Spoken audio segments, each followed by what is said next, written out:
ఇంకా తోటల్లోనే నీలం రకం మామిడి దర్శనమిస్తుందా? కాయ ఇంకా బరువు పెరగక ఇంకా తోటల్లో దాదాపు వారం 10 రోజులు ఉన్న ఏమీ కాదు అనే ఉద్దేశంతో రైతులు అలాగే ఉంచేశారా అంటే అవుననే అంటున్నారు. చిత్తూరు జిల్లా పుల్చల మండలం కల్లూరు పరిసర ప్రాంతాల్లోని మామిడి రైతులు. దాదాపు పుల్చల మండల పరిసర ప్రాంతాల్లో ఇప్పటికే 100కి 99% మామిడి సీజన్ పూర్తయిందని చెప్పొచ్చు.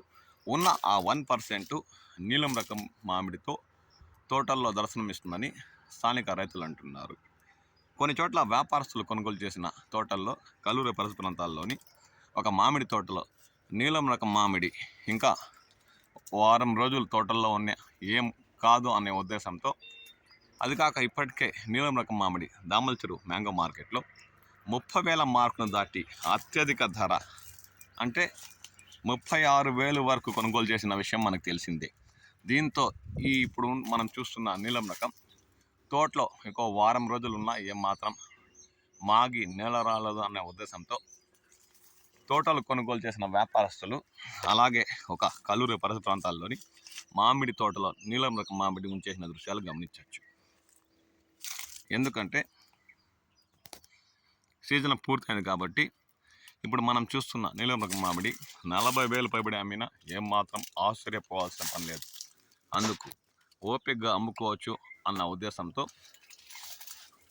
ఆ వ్యాపారి తోటల్లోనే నీలం రకం మామిడి ఉంచేసిన దృశ్యాలు గమనిస్తున్నాం.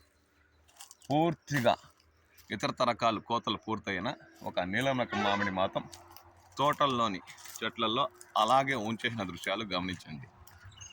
పంట దిగుబడి ఈ ఏడాది నీలం రకం 50 నుండి 60% ఈ తోటలో దర్శనమిస్తుంది. మామిడి సీజన్లోనే చివరి కాయిన నీలం ఇంకా కల్లూరు పరిసర ప్రాంతాల్లోని వ్యాపారస్తులు కొనుగోలు చేసిన తోటలో దర్శనమిస్తున్న దృశ్యాలు గమనించవచ్చు. మీ ప్రాంతాల్లో నీలం ఏమాత్రం తోటల్లో ఉంది? సీజన్ పూర్తిగా మీ ప్రాంతాల్లో పూర్తయిందా అన్న విషయంపై మీ విలువైన అభిప్రాయాలు పంచుకోండి. నేను మీ శ్రేయభిలాషి జేఎస్ బావాజాన్.